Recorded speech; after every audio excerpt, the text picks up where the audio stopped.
Velkommen til TV12 News. Som bekendt er regeringen kommet med et udspil på folkeskolereformen. Der er mange forskellige meninger om folkeskolereformen. TV12 News har spurgt nogle her fra Vorup, hvad deres mening er om folkeskolereformen. Vi har været så heldige at høre om nogle af de mange forskellige meninger her i Randers. Hvad synes du om den nye skolereform? Jeg synes, at den nye skolereform er spændende, fordi den er en anderledes måde at vil holde skole på i Danmark. Det er et forslag fra regeringen, som det ikke er sikkert, at det bliver sådan, men det er jo sådan en idé og et udkast, og så skal andre så forholde sig til det. Skolereformen arbejder jo med, at børnene skal være mere i skole. Er det en god idé, kan man spørge. Bliver I klogere af at være mere i skole? Hvad koster det, når børnene skal være mere i skole, og der skal være flere voksne? Det er sådan nogle centrale ting, som ikke er helt klare endnu til udspillet. Regeringen vil jo gerne, at I bliver så dygtige som muligt, og hvordan gør man så det? Det er ikke kun elever og inspektører, der har en mening om folkeskolereformen. Derfor har vi talt med byrådsmedlem Mogens Nyholm, som er fra det radikale Venstre om folkeskolereformen. Hvad synes du om den nye skolereform, som den står i dag? Jamen, man kan jo sige, at nu har jeg ikke læst reformen. Jeg er jo en travl mand, men jeg har da hørt om den. Og det, jeg kan forstå, det er jo, at man forsøger at give eleverne en anden form for skoledag, for at få flere elever med, så man lærer mere. Det er jo et forsøg på at gøre noget, der er nu, bedre. Om det er den rette løsning, det må vi se. Nu er det jo en masse, der skal høres blandt lærerne og lederne på skolerne og eleverne også. Så som det står i dag, så vil jeg sige, at det er et udspil, og så må vi se, hvad det ender med til sidst. Der er ting i den, jeg synes, der er gode, og der er måske nogle ting, som måske er lidt problematisk. Men det kan være, at vi kommer ind på det lidt senere i interviewet. Ikke? Er dit parti for eller imod reformen, som den står i dag? Jamen det er jo sådan, at mit parti, det sidder i regeringen. For jeg er jo radikale Venstre. Jeg sidder jo faktisk i byrådet her i Randers for radikale Venstre. Og det er jo med i regeringen sammen med Socialdemokratiet og Socialistisk Folkeparti eller SF. Og det er jo dem, der egentlig siger, at vi synes, vi skal prøve noget nyt på skoleområdet. Og jamen, mit parti, de er jo så for, fordi det er faktisk med til at stille forslag om, at det her, det skal vi forsøge at gøre på en anden måde. Og så har de så sendt det i høring, som det hedder. Det betyder jo blandt, som sagt, eleverne, lærere og så videre, de skal høres, hvad de mener. Og så til sidst, så gør de vel det, at de finder et samlet resultat, så bliver den måde, I skal gå på skole på i de kommende år. I resten af jeres tid i folkeskolen. Men I er jo snart færdige. Ja. I er jo kun 2-3 år igen.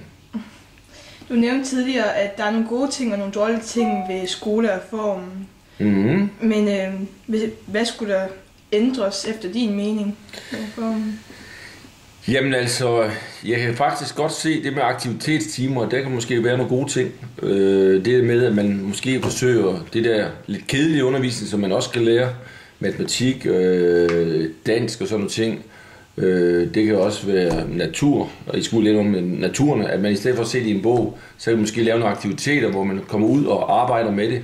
Der kan jeg godt se nogle fordele i, at man prøver at lære jer tingene, det man kalder praktisk, altså ved at prøve tingene i stedet for at læse om den.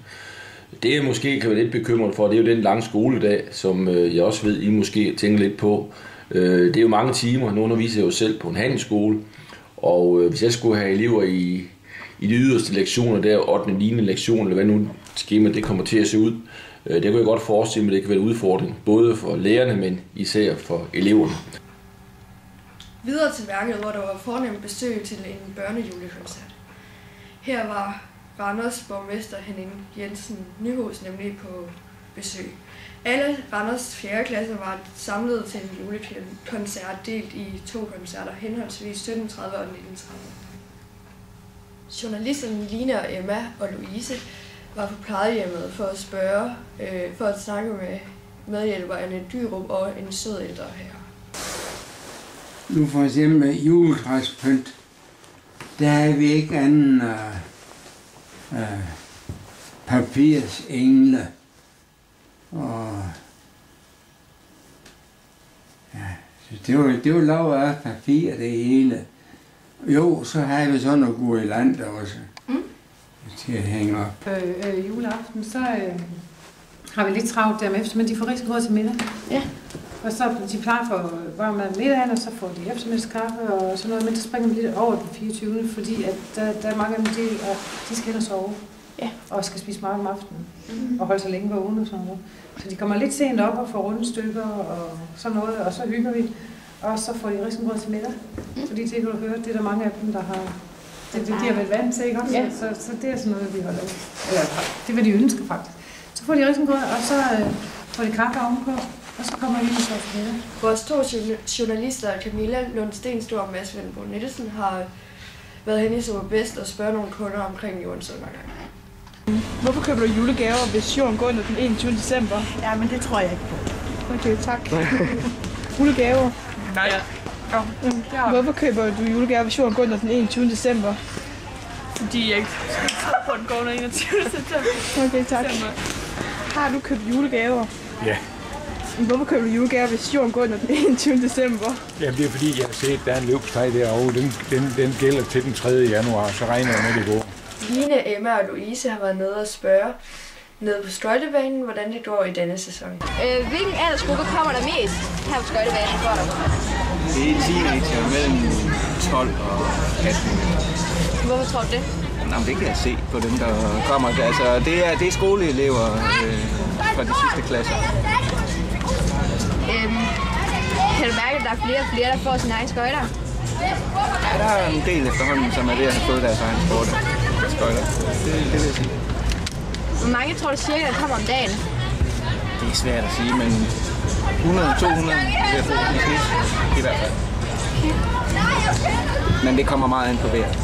Og vi stiller om til sporten med Jesper Søndergaard. Cykling.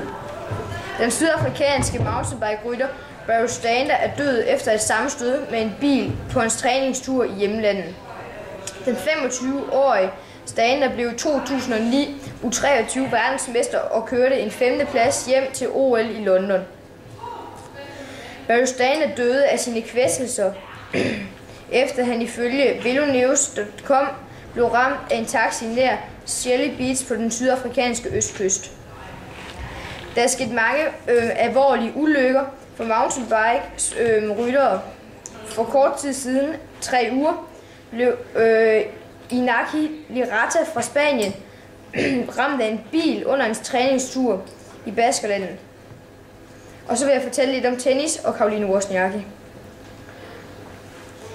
Efter nedturen i sæsonens første kamp i Brisbane International, hvor Caroline Wozniacki blev slået ud af verdens nummer 103, fortsætter den danske tennisstjerne sit australske eventyr i Sydney. I første runde af WTA-turneringen API International skal Wozniacki forfølge at rejse sig oven på skuffelsen ved første nederlag mod veninden Ursula Rasvinaki, verdens nummer 30. Og så vil jeg fortælle lidt om håndboldlandsholdet. Et spritnyt forsvar skal sørge for succes til håndboldherrerne i VM Spanien, som begynder den 11. januar. Før VM vil landstræneren Ulrik Wilbæk sørge for succes mod modstanderne. De vil specielt træne deres forsvar, så de kan spille et offensivt forsvar og forsvare deres mål godt.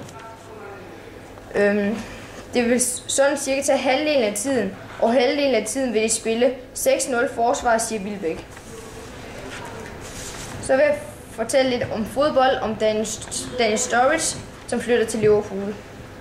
Der er ingen undskyldninger, hvis Daniel Sturridge bliver en succes i Liverpool, mener Steven Gerrard. Hverken hos Manchester City eller Chelsea lykkedes det for angriberen Daniel Sturridge at blive en succes. Men det forhindrer ikke Liverpool-kaptajnen Steven Gerrard i at skrue forventninger til klubbens nye angriber. Liverpool startede sæsonen med 3 angriber i truppen, men Andy Carroll blev hurtigt udlejet til West Ham, mens Borini blev skadet, og siden har det været op til Luis Suarez at sørge for den gamle store klubs gennembrud. Derfor mener Gerrard, at Liverpool er en perfekt destination for 23-årige Sturridge.